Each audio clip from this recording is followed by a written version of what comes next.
Hello everyone. So welcome to episode 20 of Teh Tarik with Walid. It's a special episode because it's an issue-based episode. It was somewhat impromptu because I asked our guest, Sarah Bagharib, only 4 days ago, probably, around there. And it's basically due to the incident that I'll talk about in a while I wait for her to come on. And before that, so today is the 20th episode. So every season, hi, Fia Cross. So every season will have 10 episodes. So tomorrow we'll have another episode with Professor Chiran George discussing the state of the media in Singapore. So that's episode 21, season 3, just for marketing purposes. And we will have a couple more in the next week. One of them with Angie, but I don't wanna jump the gun yet. So today we will have a discussion with Miss Sarah Bagharib, and it is essentially on the incident that went viral. I'm just looking at her Instagram profile, her post about the incident, about the People's Association incident. It got about what, 17,000 probably, 17,000 likes. Yeah, so 17,800 likes. That's phenomenal, right? Numbers that I can only dream of. So obviously the incident struck a chord. So what exactly happened? She will share more. So let me just set up the session first. So essentially there was a banner in Radin Mas SMC, single member constituency, and there was a standee there of Sarah and her husband during their wedding. So that was the wedding picture, and somehow the faces were cut off. And then there was a bigger picture of the MP behind, wishing Selamat Hari Raya to the constituents and in the constituency. So if you are familiar with your own constituencies, you would know that every single constituency in Singapore has a version of it. In some, you see a bit more of an obnoxious display, I guess, by the parliamentarians on whichever party, and you see their faces and their pictures are much bigger than others. So I've been around the island, and I've seen there's variation. So for some, I know for Speaker Tan Chuan Jin, for instance, he's very media savvy, social media savvy. So the banners in his constituency usually with him and some residents. No, in Tampines it's not the case. If you will see the 5 MPs, their pictures are huge everywhere, almost everywhere. So that part is somewhat normal or has been normalized. However, the usage of the wedding picture, first of all, is not appropriate for Hari Raya, and second of all, it was done without her permission. So she wrote something which was really quite eloquently written, I think, articulately written. Yes. So Bayam King is everywhere in our estate, but not just him. All 5 MPs in Tampines, and you see, Sarah was basically saying that she used some really strong words, and she said that there were theatrical elements for clownery, for an amusement, referring to the wedding picture being inappropriately used. At least it was culturally insensitive. And the People's Association eventually apologized. So I want to read the PA's apology first, and then we can discuss this later, and I don't want to misquote them. So they said that there can be no excuse for breach of copyright. So this is the MP saying there can be no excuse for the breach of copyright, and the decoration should not have been allowed to be put up. PA said that the vendor, so they apologized, and then PA said the vendor came up with the concept and design for the decorations. Unfortunately, in doing so, they downloaded and used Miss Sarah Bagharib's photo from an online source, and then used it for a cutout standee. So it seems that the apology was shifting the blame to the vendor, right? It was shifting the blame to the vendor. So I thought that since Sarah is in the thick of things, and this incident is not just about Sarah and a breach of privacy. If it was about that, I wouldn't ask her. I wouldn't ask her on. But this is more than that. It's about multiculturalism. It's about accountability in some way. So that's why I thought let's hear from the horse's mouth.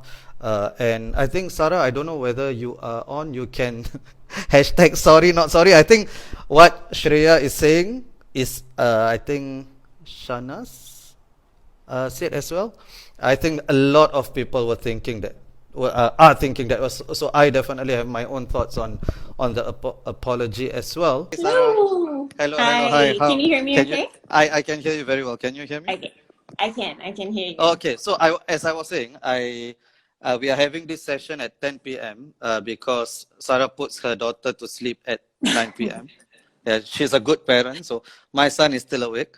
And we're awake for a couple of hours. I have my husband to thank tonight too. He Okay. helped put her to sleep a bit more while I brace myself for this. So Okay. So firstly, I think just personally, I think I would like to thank you for not just this session, but for putting yourself out there. I think not many people have done that, and I think it really sparked a good conversation amongst Singaporeans, amongst many Singaporeans at least. So thank you for that, and I always have the utmost respect for people who do the harder thing, speaking truth to power. Speaking truth is hard, but it's not as hard as speaking truth to power when there are things at stake. So I would like to commend you and thank you for that. So maybe, Sarah, before we get to the incident, maybe can you tell us a little bit more about yourself so the audience knows, yeah. my followers know who you are. I mean, your followers obviously know who you are. Yeah. Sure, Yeah. of course. I'm Sarah. I am a communications specialist for an international humanitarian aid organization. That's my full-time job. I also run a side business, a media company called Crazy Cat, which is a media platform that helps to empower everyday women, help them shine, build their confidence through digital content, events, and also workshops. I'm also a mom to a toddler. She's turning 2 this week. Yeah, Congrats. and thank you. When's that? On Sunday. Okay. Yeah, Right. and I'm also, I guess, an advocate for a lot of different things, a lot of different causes, and one of them is for greater minority representation. Okay. So it's coincidental, perhaps, or it's divine intervention Or that you divine were the one. intervention. That you were the one. Yeah, you were the one. Then to be involved in this, because I was talking to my missus as well just now, and it's why of all pictures it had to be you, right? And I'm glad in some ways it was for the broader society, not for yourself as well. I mean, obviously you have been thrusted into the national spotlight, and I mean, it's not a nice thing or a nice way to be thrusted into the national spotlight. Yeah. No. So maybe you can tell us more about the incident and its timeline. I don't know whether you heard my preamble. So I did. I get anything wrong, or did I miss anything? No, not quite. I mean, yeah, I think most of you who've joined us this evening know more or less what has happened. I first got to know about this through Instagram. Actually, two of my friends, they have a mutual a friend that they follow who happened to be in Tiong Bahru Orchid, where the stage is and where the standee was, the banner is, Right. the whole shebang, the coconut tree and all of it. And yeah, so happened that that's obviously my photo, my husband and I, our photo, and they recognize that that's a photo from my wedding, and they just reached out and was like, hey, I think that's you. And that's really the only how I found out about it. I wouldn't have known otherwise. So I actually sat on it for a few days before deciding on what to do. I talked to my husband about it, talked to my family members, because again, we could have just asked PA quietly to take it down, Right. and they would have, right? Right.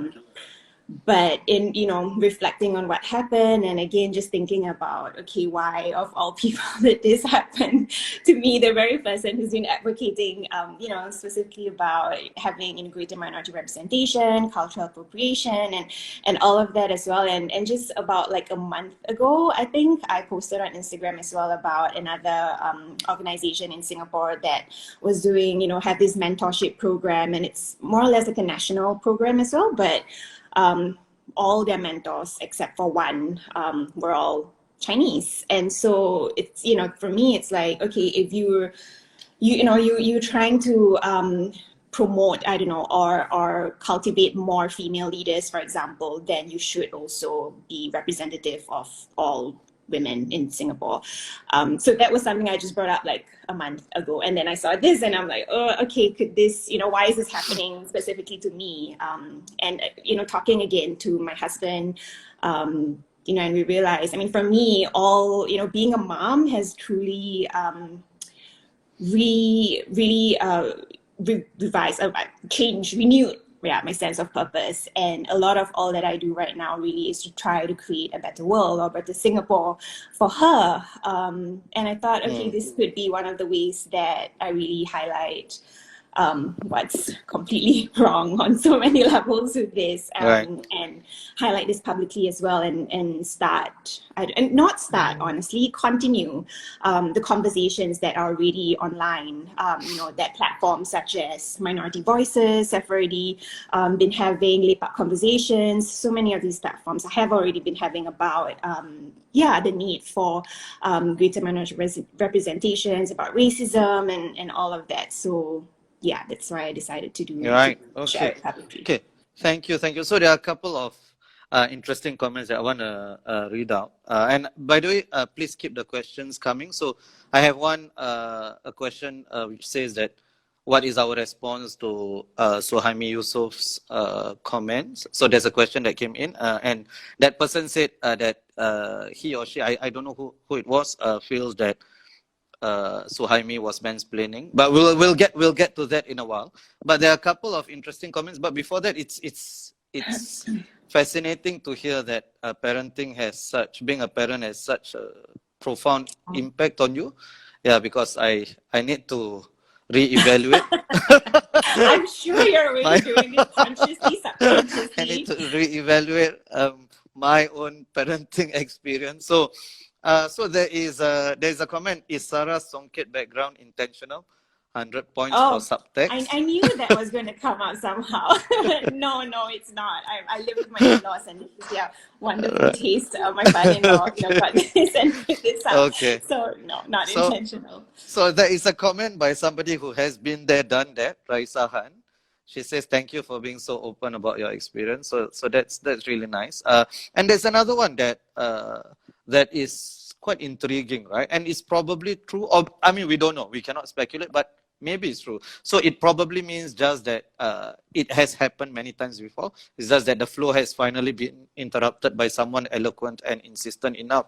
And I guess that's the value of making it public, right? Because if it's done privately, we don't know whether it would have the same impact the next time, right? So for instance, right, I'm quite confident that the brownface incident would not happen again, or at least in the same manner it did after Pretty Please's intervention in what happened 2 or 3 years ago. And probably moving forward, something like this would not happen to the same degree, or at least at a lesser frequency. So I think we have you to thank for that. So let's get to the slightly tougher questions, right? So some people but Walid, if I can sure, carry on. No, if I can see as well, I think just last year, something similar happened as well. We had a former MP who, wore a hijab for a Hari Raya greeting too. And that also sparked conversations. But the fact that it happened again, just shows that I guess there wasn't much, reflection done. I'm not sure. I mean, what are the processes in place that this is still happening? Yeah, so you are referring to Libiwa wearing the hijab for her. Yeah. So this was 2020-ish, I think. Yeah. around there. Probably Last Hari pre-COVID. Yeah, Raya. Yeah. yeah, yeah. Okay, all right. So there have been some people who have said this, that, you know, PA already apologized, right? So what else? What else does Sarah want? What else do minorities want, right? Why are minorities so sensitive, right? And I saw this comment quite a bit. I mean, not a lot, but I saw this sporadically. So what? How would you respond to that? What is it exactly that you wish to achieve? Or are you just being too sensitive? You know, is the standard one, right? Is the, if we cannot take a joke, right? Oh, why are you so sensitive, right? When people make Yeah. a racist joke, right? Yeah. So what is it that you wish to achieve? I mean, honestly, if this happened with just any other, I don't know, private organization, I mean, yeah, sure, it is important to still, raise awareness about why it's wrong. But the very fact that this happened by a government agency, a government body that was established for the very purpose of promoting racial harmony and build social cohesion in Singapore, it's just really, really, really not acceptable. And the fact that this isn't the first time as well. So yeah, what do I want? I want for them to have greater tangible accountability. What does it even mean? Like, what did this apology really mean? What does taking responsibility really mean? What are the next steps that you take to make sure this doesn't happen again? It's so easy to pay lip service and just say, oh yeah, we promise it won't happen again, but it has happened. And I think, this whole talk about, minorities being so sensitive. I mean, look at what's been happening in the past couple of days with the blatant racism that's been going on. It's years and years and years, I think, of just pushing for greater racial tolerance, and just dismissing the real lived experiences of minorities and discrediting our reality. And again, we don't want to be divisive. We're not here to tell you how it is for us to I don't know, incite racial disharmony or whatever it is. It's not. I think, me just talking like this, it's exhausting to feel like we have to justify and say this again and again and again. And I think we just really need to move beyond that, to move beyond this superficial understanding of our differences, essentially. I think it's just, the constant gaslighting as well, people saying that, me saying, sharing my experiences and have people say, oh, you're being too sensitive, that's gaslighting. That's trying to make me doubt my reality or my truth. And instead of doing that, maybe take a step back, reflect, or maybe have some,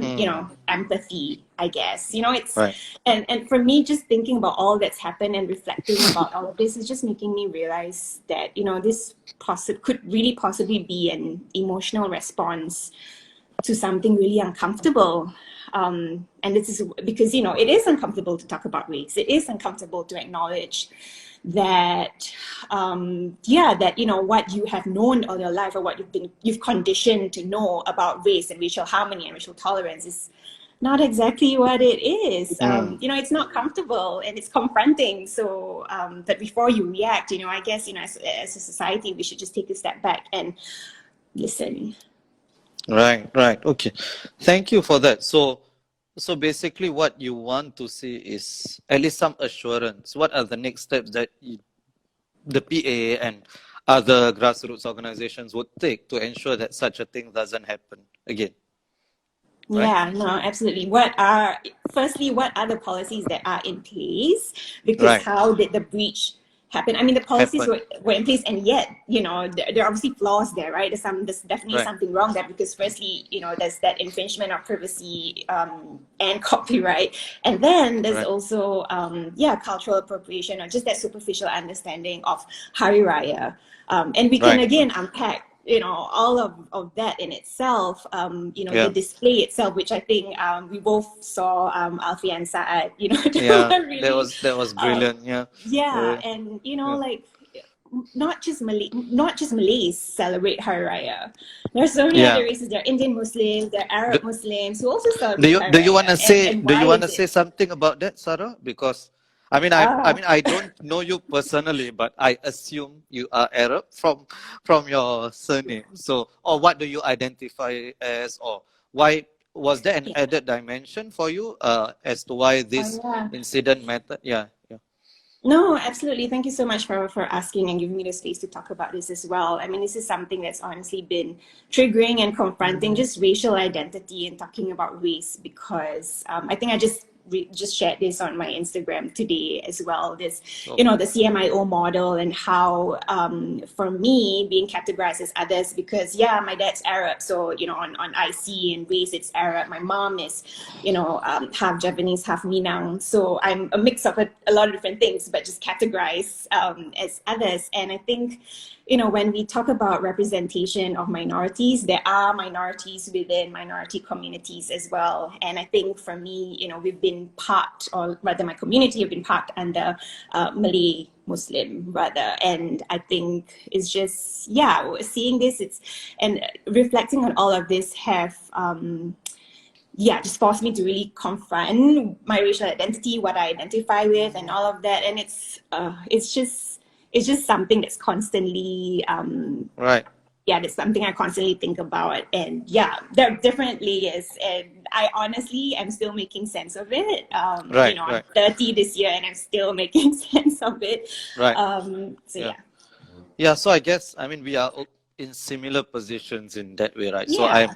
I'm Indian Muslim, but I speak Malay, so culturally Yeah. I'm a mix of Malay and Indian culturally, although I Yeah. identify myself as Indian. So I mean, it's not that confusing for you existentially, right? Because people exist multiple identities, right? But Yeah. for a lot of other people, it's confusing, right? They will. I had a neighbor, right? Oh, the previous neighbor, right? For after 10 or 15 years of living there, he still wished me happy Deepavali, even after I told him, no, I don't celebrate. Yeah, yeah. So yeah, I mean, Yeah. these are perhaps The not, nuances, right? yeah, the And nuances the that are lost perhaps in intersections. the CMIO model. Yeah, yeah, Yeah. the intersections for sure. So I just wanted to read a comment from Atika, just in the Mhm. interest of fairness, because she said that Libiwa actually visits Masjid Ahmad Ibrahim Oh yeah, I saw that as every well. year wearing the hijab. So it wasn't a one-off poster Yeah, and I performative thing. So think I think that does change things a little. Knowing that, it I didn't know that. I didn't does, know that. I didn't but know that. Yeah. yeah, no, it does. But I mean, if you want to wear the hijab and celebrate it, then maybe I don't know, in Parliament, advocate for hijabi women, who Yeah, yeah, who face yeah, for sure, for Islamophobia, sure. who can't Yeah, yeah, work in public service or in a hijab.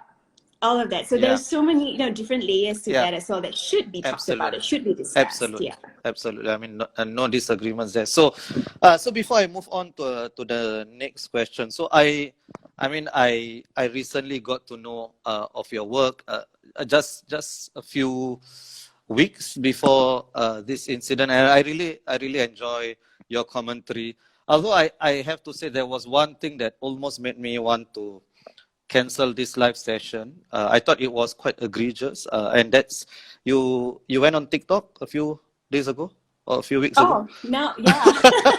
My first TikTok. Okay, it's fine. I guess that just tells me that even smart people sometimes do silly things, right? So Well, you said that you also had, one I TikTok agree. I agree. thing. That is a silly thing. Yeah, there's an embarrassing moment. But okay. Anyway, so Embrace the Sarah, times, Walid. unfortunately, yeah. So, who gets to speak for minorities, right? So, uh, because I mean, you obviously are speaking for a section of minorities, right? So, but you are not, you do not purport to speak for every minority, right? And I mean, it's not possible for you to do that as well. And I think also we must not pretend like there is a minority type, right? That this is the minority, the model minority that can speak for every single minority group, right? Because there are different groups, different interests, different personalities in the minority communities, right? So who gets to speak for minorities and who are the minority elites, I guess, right? So I guess Suhaimi Yusof was speaking, and what he was saying probably represents a segment of minorities as well. Maybe not in our age group. I say our age group broadly speaking, right? So our age group, probably not our age group, but I'm sure there are minorities who think like him as well. So have you thought about that? And you are now probably being put in a position of being someone who is an elite in a different way, right? Not the conventional one, but because you have a platform and you have a voice. So who gets to speak for minorities? Okay, so I see this as like two separate approaches. Like for me, if I really want to approach it from a place where, there shouldn't just be one representative for a minority community or group of people who represent minorities, because again, I believe in the power of collective voices. All of us have a voice, and most of us ethnic minorities, we have experience some form of microaggression, or if not blatant racism. Some have unfortunately experienced even racist attacks. And I think from that place, I feel that all of us, should share about our experiences, and not, to be divisive, but to really raise awareness of our unique lived experiences that can help with this conversation. Because collectively, like, you can't go against that. I think if all of us share, it's harder to ignore, is what I'm saying. So I think, from there, I think all of us, if we can, even, as equal stakeholders of this country, of this nation, we should be able to openly share about our lived and personal experiences respectfully. I think I need to add that as well. We can do this respectfully, and we should. But apart from that, I hear what you're saying about, minority elites or privileged minorities, right? Like whether it's, minorities with financial privilege, the middle upper class, or if it's privilege in a sense of someone who has a platform, if you're a celebrity or public figure, do they represent minorities? Should they represent minorities? I think in that, for those with a platform who are celebrities, maybe it's just, I guess that's just their, how they say, like with great power comes great responsibility, like that. I don't know if they should have that responsibility, but they should be mindful and conscious that because they have a platform, what they say can influence. And I think, that's really important to note as well. And those who are privileged minorities, I guess. I mean, I consider myself a privileged minority. I'm not going to shy away from that. And I think there are other people who have shared this before, that they come from a place of privilege.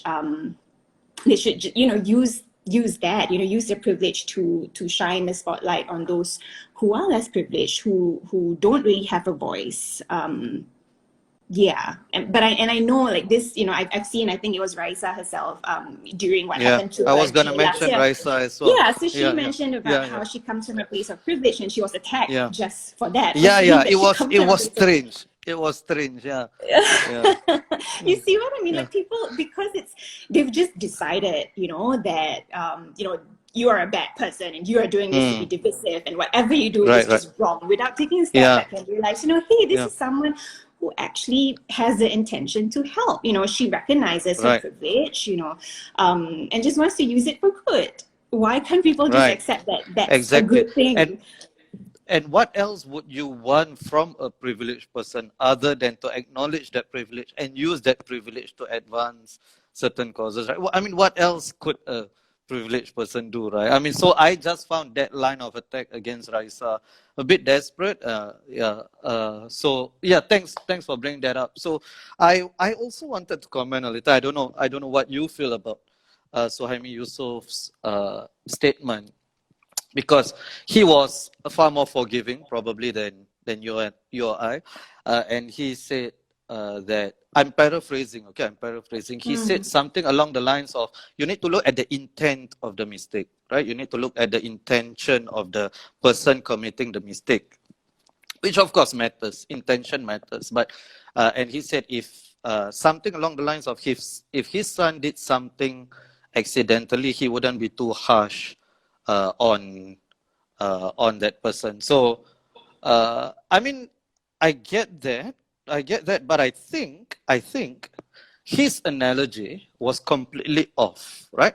So if his son was 56 years old and his son's sole purpose in life is to create racial harmony, and his son made a mistake and then blame it on his friend, I think that would have been a better analogy, right? Because he was saying as if, oh, PA is just some random Jew on the street, right? It's not. Yeah. PA is not that, right? So I think I understand, and he is a much funnier person. He understands comedy and humor better than I ever can, right? And there are different, I'm just analyzing it politically, there are different types of comedy, right? There are some types of comedy that engage in resistance, right? And not all comedy needs to do that. But I definitely prefer that kind of comedy. But I just felt like I always have this problem, when you are punching up, you are punching down and not punching up. I always have that problem, right? So that is how I would say, that is how I would analyze his comments. I don't think, no, I know, I mean, the other way to do it is mansplaining, and that I think him being a man or him being elderly, not elderly, older than us, I mean, it doesn't take away his right to comment on an issue, because No, he's a absolutely. minority as well. He's a minority as well, so he has every right to comment, and every Singaporean has a right to comment in this as well. It's just that I think his comments were off in this particular area, and also I felt like, I want to see that same gusto, when there is when you have to punch up, right? When you have to punch up, if you punch up equally as much as you punch down, then I would take your punching down. It's much more palatable to me. I mean, that's what I would say. I don't know if you have any comments on that. I have a lot. I don't know where to begin. Sure.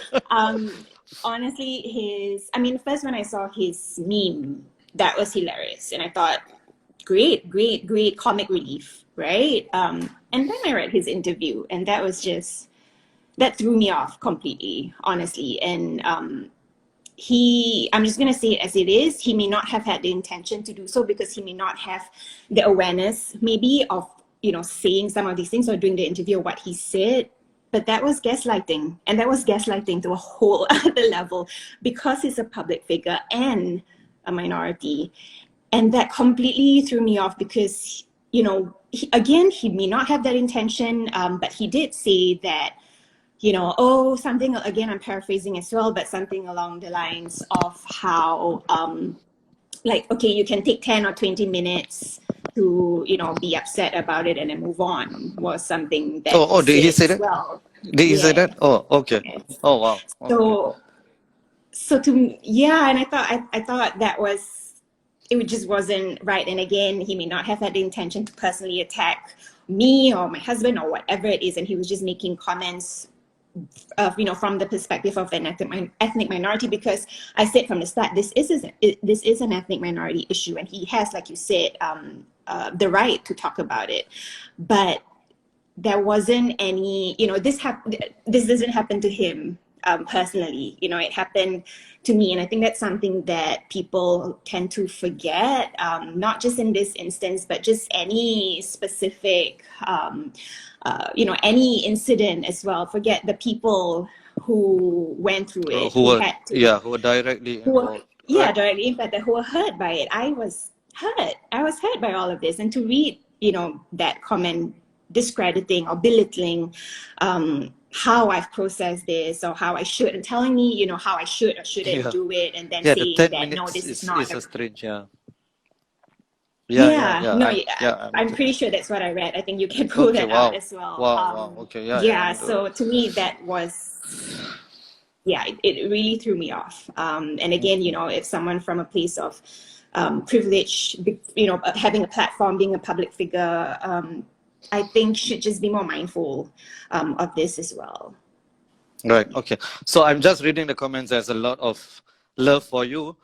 There's not too much love for me about my comments about TikTok. So I'll do the PA way. Okay, I'll stand corrected on that, and I shall I shall not comment on it. There is a lot of love for you. I don't want to lose followers over TikTok. Okay, so if you had one chance, right, Sarah, to speak to the organizing committee now, what would you say? What would I say? I would say, if you can, have you really internalized this? Have you had like honest reflections about this? The apology itself to me didn't weigh much at all. And again, I'm saying this and, allowing more gaslighting to come to me and like, why am I pushing for, what more do I want? What more am I pushing for? But yeah, I think I asked them, do they recognize exactly the position of power, the position to influence, the position to really listen and, really create safe spaces for not just minority communities, but just all of Singapore to talk honestly about race, openly and honestly about race. Do they, have they really reflected on their mission and what that means? Because all of this, and not, just not the incident itself, but how, their statement, how they apologized, and also just, if they can take a look at some of the comments. I chose not to read most of the comments, but I have friends who told me about them. And just, realizing that this, it's an issue that needs to be fixed. It needs to be corrected. It needs to be addressed. And they are in a position to be able to facilitate that. I just hope that they can recognize all of it really. And get how to be a big part of this. Right. So, okay. Thank you for that.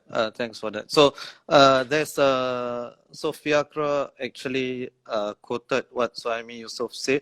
Of course, you can be tense and angry, but not for too long. After 10 or 20 minutes, analyze and take a look at the crunch of the issue. Probably he meant crux of the issue. But anyway, so moving on from Suhaimi Yusof, right, I always feel like there is this tendency for people to dismiss the opinions of minorities or women or female minorities, minority females, by saying that, oh, don't be too emotional, right? When I think being the antonym of being emotional is not irrational, right?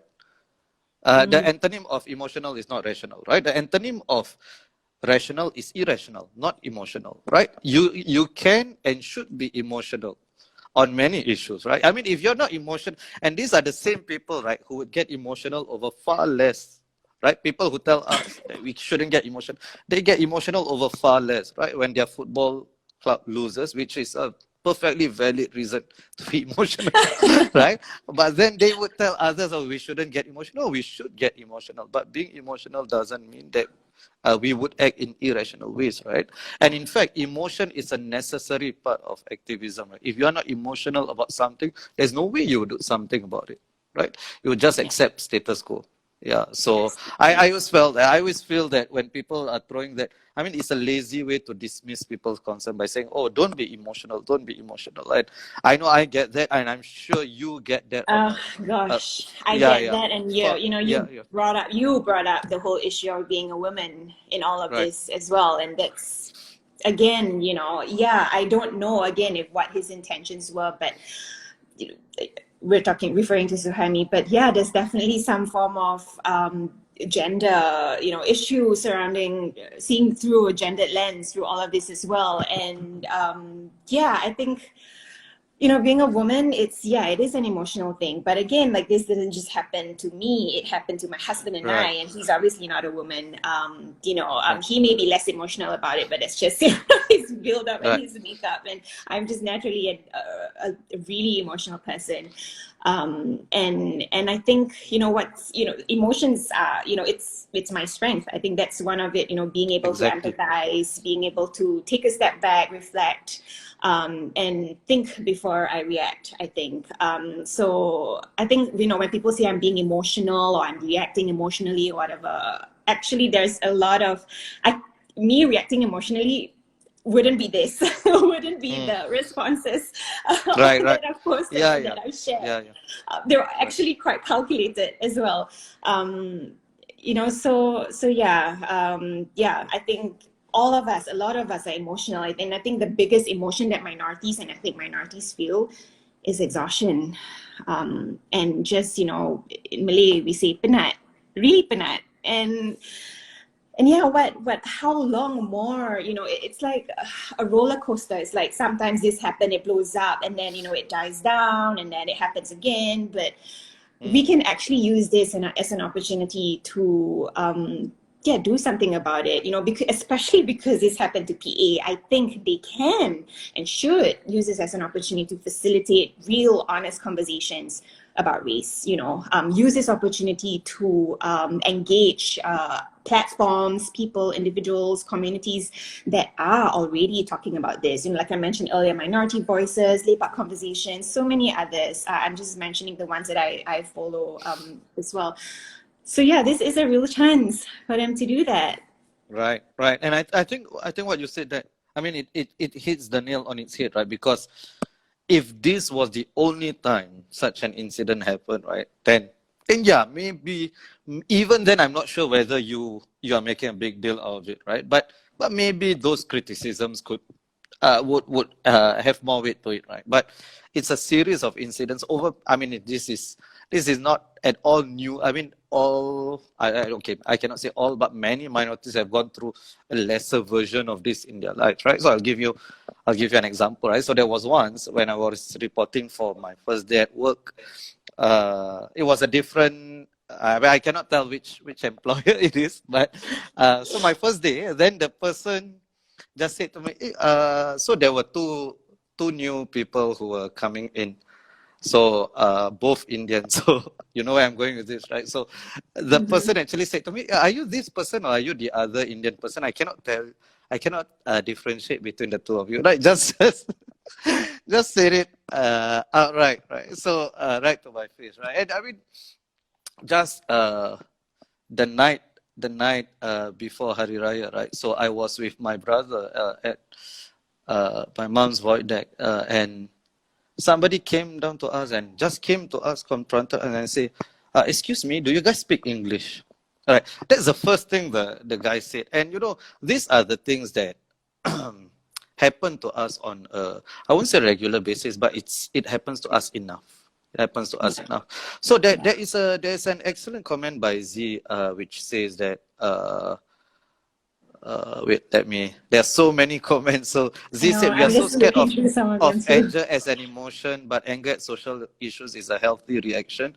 I absolutely agree. So there was a question by Fadila apparently, but I've missed it. But Celine said that, building on Fadila's question, what can members of the majority do in addition to listening more openly and deeply? I Do you found want to take a shot? Oh yeah, sure. Carry on. Yeah, so she asked, what would it take for there to be real change? Right. Going back to the question of who can speak on behalf of minorities, does it require someone from the majority group for something deeper to happen? I think definitely allyship is a huge part of the equation. For sure, 100%. And honestly, just going through this experience, I cannot be any more grateful. I mean, to allies who have used their voice to talk about this. To some of them have fought trolls on my comments as well. I think seeing this made me realize even more that this issue is not just a minority issue. I mean, the issues of that minorities face, the microaggressions and all that, is not just a minority issue, but a Singaporean issue. For sure. As well. We are all equal stakeholders of the society. The Singaporean society. We should all play our parts. As minorities, we share what is going on, what hurts us, what continuously exhausts us.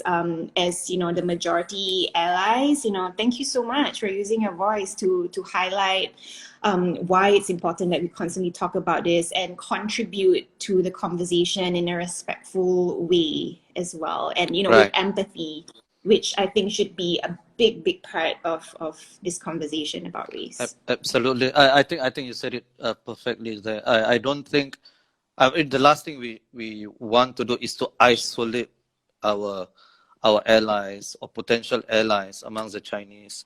I mean, there are sometimes like the comment I mentioned, the first one at least, or do you look like are you the other Indian person? I think that's I mean, it's hurtful, but I wouldn't say it's super malicious. I mean, and also there are gradations of comments, right? And maybe that person should not be, we should not treat that person the same way as someone who goes out of their way to be nasty, right? So there must be different levels of education on our side, Yeah. or attempts to educate them. So I wanted to ask you But if Melvin, Walid, is it carry on, sorry. Yeah. is it our responsibility to educate? Okay, so I don't think it's our responsibility. We don't have a responsibility, but we would be more effective than others in doing it, right? So okay, so when I say our responsibility, it depends on who you mean by our, right? So I wouldn't expect my parents, my dad passed away about a few months ago, so I wouldn't expect my parents or my mom or my uncles and aunts to do the educating, right? But for someone like me who is quite privileged, right? I do feel that I have some responsibility to educate, right? I think you have about 6,800 followers now. Right, so you have some I think, right? But it's not just about responsibility, right? It's about effectiveness, right? I think if we do it, I think we would be quite effective, right? So I get that it's tiring for us to, it's all the time we have to do it, right? But you started off by saying that you wanted to make the world a better place for your daughter, right? So if it's not your responsibility as a minority, would you say it's a responsibility as a mother Absolutely. to educate other people? Yeah. Yeah. So Yes. I guess the responsibility question, I mean, I know, I mean, Yeah. it is frustrating. You know, Alfian mentioned this before, right? Penat lah, he mentioned that. It is, but unfortunately, I mean, especially people in positions of privilege have more to do, I suppose. Yeah. Yeah, but I think there was a question about something about how it's systemic as well. That's why it's exhausting. So in this question, like in with this comment, what do our leaders can do? How can we hold them accountable to make sure that the system is set out for not just for minorities to succeed, but also to change the narrative surrounding the discussions on race and all of it. I don't know. This is just something that I've also been reflecting on, as well. And PA is part of the system, right? It is an extension of the system. Yeah, for sure. For sure. Yeah. Yeah, So, I think one of the things that I worry about when we talk about representation and diversity in the broader sense, right? Just like climate change, just like mental health, and also on diversity, it's very easy to make performative gestures. It's very, very easy, but actually without doing the necessary thing, it's very easy to come out with a status when everybody is doing it. When everybody is doing it, it's super uncontroversial to do so. But when actually it requires a bit more courage, right? That's when, okay, so I would like to see the Pretty Please incident, for instance, right? So, I mean, this is just my opinion. You don't have to comment, and I don't want to get anybody into trouble, but this is my opinion. Okay, so the Pretty Please incident, for those who remember it, initially, when the brown-face ad was there, nobody commented amongst the politicians. When Pretty Please came out, then there were a few politicians who said, oh, Pretty Please was wrong and the brown-face ad was wrong.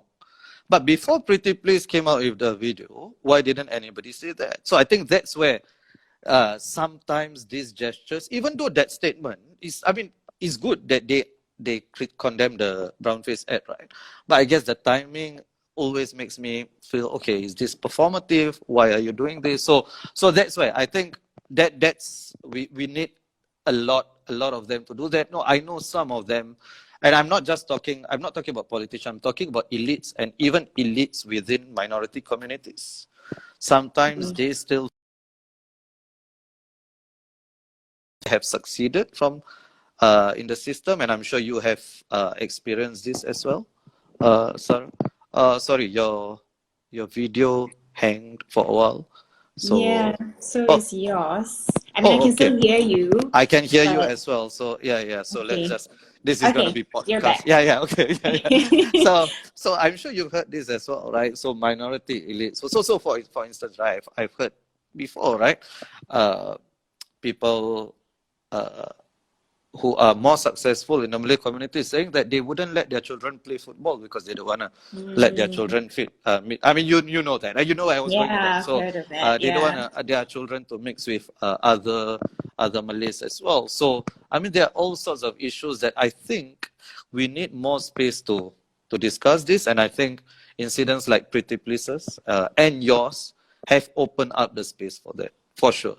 So that's why I really want to thank you for that. So Sarah, if Melvin Yong asks you for Teh Tarik, or maybe he has, I wonder why he hasn't actually. Would you accept?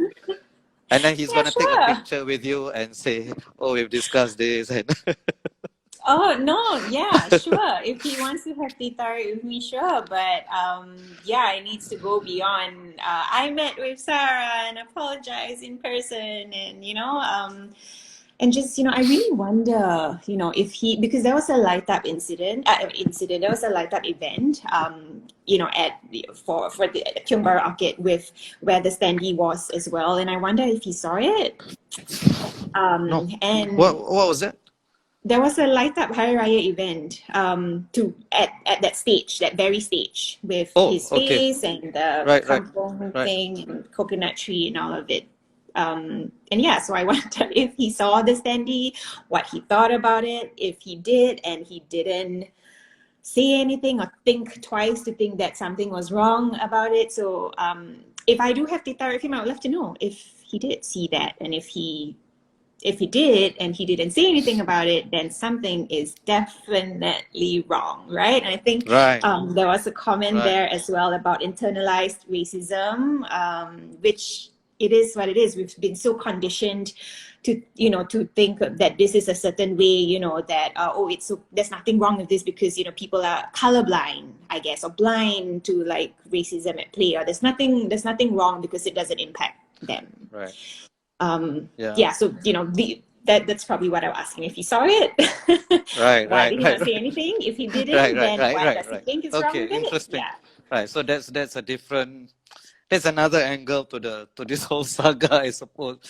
Oh, I mean, it's quite complicated, right? So are there any? It's not very complicated, though. No, I agree. I actually I take that back. Actually, it's not complicated, right? And I think I made the mistake that many people do fall into the trap of when they say, when an incident, a racial incident, oh, this is so complicated, right? When a lot of times it's not, right? So this is not complicated in the sense that who's right, who's wrong. That part is quite certain. I'm just intrigued by the fact that there was a light up incident and wonder whether he saw whatever it is. And he definitely saw, for sure. And what did he think? Or was there was a bunga manga as well. Yeah. And then also, I mean, if we can dig a little deeper, right? Are there the grassroots organizations? What's the level of representation, for instance, of the minorities, right? So, I mean, these are hard and tough questions, but I think questions that you asked, I think in the initial, you did, and I think I really thank you for that. So, is there anything that you want to tell us about the incident or anything else you want to share? I thought I'd just share that PA has replied privately to my response to their apology, but because their email has been classified as restricted, I shall not share the contents of the email. But my husband and I, Razif, we have agreed to meet the Chief Executive Director of PA in person to discuss this further, because their response to me was also not satisfactory. So I thought it'd be easier to just meet in person and talk about it, because I don't know who actually came up with the statements and the replies. It might be easier to talk in person and really find a common ground, I think, because I really think it would be such a missed opportunity to take a step back and reflect and really think about what they can be as an organization and how they can, lead the way in terms of, moving beyond racial tolerance and just really facilitating deeper, real and honest conversations about race. What would Thanks for that update. And it seems like you did something that I really didn't like. You tell us half the story, but then you say I cannot tell more, right? I mean, it's Yeah, worse. but it It's is what it worse. is, right? I I mean, I don't understand. I understand. want to get Yeah. myself into So it's unnecessary almost yeah, yeah. trouble. So we. It seems like we need a part 2 episode. we'll discuss that offline. Okay. So what would you say we need to move beyond racial tolerance? And this will be my final question. What would what would that look like? What would racial harmony look like to you in Singapore? Uh, it would look like acknowledging, firstly, that whatever we're going through as minorities, our unique lived experiences that have happened, that continue to happen, is real, is valid. It's not something we're making up. It's not something we're saying to get more attention.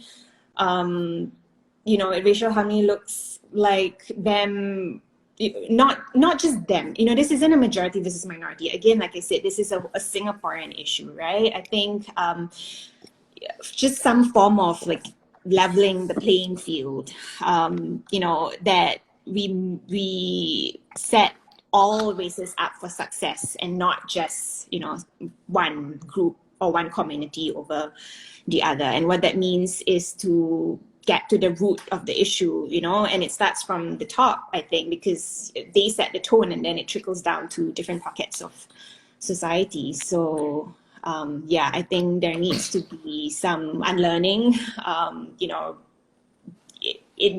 amongst our leaders. And again, I don't speak. I'm not a politician. I'm not a community leader. I'm not even a scholar or an academic. That's why you speak the truth. You are not a politician. That's why you're free to I say really whatever you want, am. right? Yeah. Yeah, a Singaporean who's an ethnic minority, who's a mom, who just wants, who's invested in the future of Singapore because I have a daughter, I just want it to be better, have the lived experiences, her future lived experiences to be better than ours today. Right. Final question is a follow up to that. So does that have to take place outside the CMIO model, or can that take place inside the CMIO model? This is a loaded question. Walid. It is. It is. Well, okay, so I think it first. can take place in the CMIO model. My worry is I understand the shortcomings of the CMIO model. My worry is if you remove that and you remove the safeguards for minorities, for instance, like the GRC, right? Like the GRC. What if we do not have Malay or Indian representation in the parliament, right?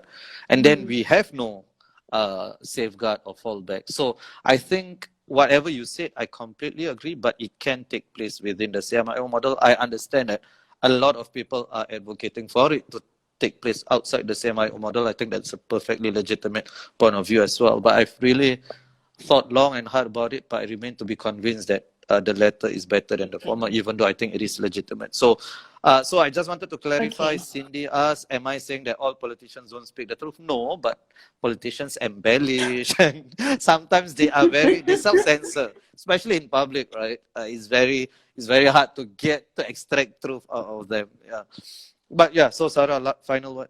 Yeah, no, I think about the CMIO model, I mean, I guess it could, but it can only take place, within that premise if there is acknowledgement and validation given to the nuances and the intersections of race. Right. Then it could work, because if not, then it's just counterproductive, really. Right. Okay, Miss Sarah, thank you so much for today, and not just today, but for everything that you've done and been through over the past few weeks for the larger cause. I want to say thank you for your service. No, thank you. Thank you for having me. Thank you for, I think just anyone and everyone who has used your voice about this, because again, while yes, it happened to Razif, my husband, and I personally, we are also ethnic minorities, and it impacts the whole community as well. And I think, again, like my intention to continue and further this conversation is solely for my daughter first. And yeah, I'm just yeah, it's been a lot. It's been Right. a lot, and I'm grateful for you to provide this space for me to share this and what's No, been no, going no. on That as well. I sh- But yeah, I think I probably am going to take a step back a bit after this, right. because it Okay. has taken a toll on my mental health too, I can imagine. I think which people do not is a appreciate whole that separate enough, right? conversation. The emotional toll and mental toll. I mean, I can imagine every day you'll be waking up to see what are there any updates and what. I mean, as much even for people who are not really affected by what others say. I mean, to be affected is human, right? I mean, I mean, there's no way getting around it. Somehow or other you would get affected. So really, I really wanted to thank you for everything that you've done. Thank you so much, Sarah. And as you can see from the comments, I mean, this is the one of the best attended sessions. So obviously, there's a lot of support for you. Yeah, there's a lot of support. All right, Thank you. thank you, everybody. Good night and good night, Sarah. Bye bye.